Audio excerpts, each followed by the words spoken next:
नमस्कार, माझे नाव आहे आकांक्षा प्रभाकर गलांडे। मी इयत्ता 6वीत आहे। माझ्या शाळेचे नाव कस्तुरबा गांधी बालिका विद्यालय भिवंडी। मी आज तुम्हाला लोकमान्य बाळ गंगाधर टिळक यांच्याविषयी सांगणार आहे। क्रांतीची मशाल पेटली, सिंहाची सिंह गर्जना गरजली। क्रांतीची मशाल पेटली, सिंहाची सिंह गर्जना गरजली। स्वातंत्र्याची नवी प्रेरणा टिळकांनी जनतेला दिली, टिळकांनी जनतेला दिली।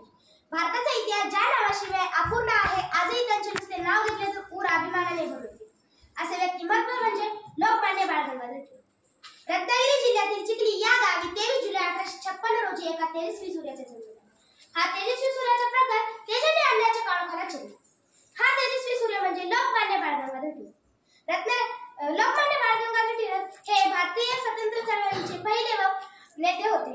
लोकमान्य बाळ गंगाधर टिळकांवर छत्रपती शिवाजी महाराजांच्या विचारांचा प्रभाव होता। लोकमान्य बाळ गंगाधर टिळक हे भारतीय स्वराज्याचे पहिले व प्रबळ पुरस्कर्ते होते। त्यांना लहानपणीपासूनच अन्यायाची खूप चीड होती। लोकमान्य बाळ गंगाधर टिळक हे स्वराज्याचे एक मजबूत व जहालवादी नेते होते। स्वराज्याशिवाय प्रगती शक्य नाही याच्यावर त्यांचा ठाम विश्वास होता। जहाल विचारसरणी होती, लेखणी तलवार होती। जहाल विचारसरणी होती, लेखणी तलवार होती। प्रखर तुमच्या विचारांना ब्रिटिश सत्ता हादरली होती, ब्रिटिश सत्ता हादरली होती। आपले विचार स्पष्टपणे मांडण्याची ताकद टिळकांमध्ये होती। ते आपल्या लेखणीतून ब्रिटिश सरकारविरुद्ध टीका करत असत, जळजळीत लेख लिहित असत। म्हणून ब्रिटिश अधिकाऱ्यांनी त्यांना भारतीय सरकशाचे जनक असे म्हटले।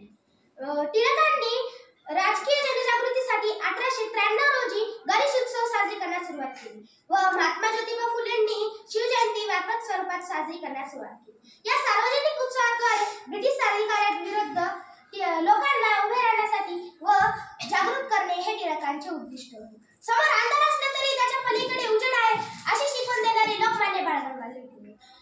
स्वराज्य हा माझा जन्मसिद्ध हक्क आहे आणि तो मी मिळवणार या वाक्याने लोकमान्य बाळ गंगाधर टिळक यांचे विचार आजही आपल्या जीवनाला प्रेरणा व बळ देतात।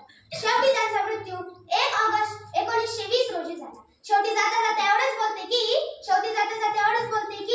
लोकमान्य झालात तुम्ही भूत भविष्य आणि वर्तमानी। लोकमान्य झालात तुम्ही भूत भविष्य आणि वर्तमानी। तुमच्या देशप्रेमाच्या गोष्टी आजही इतिहासाच्या पानपानी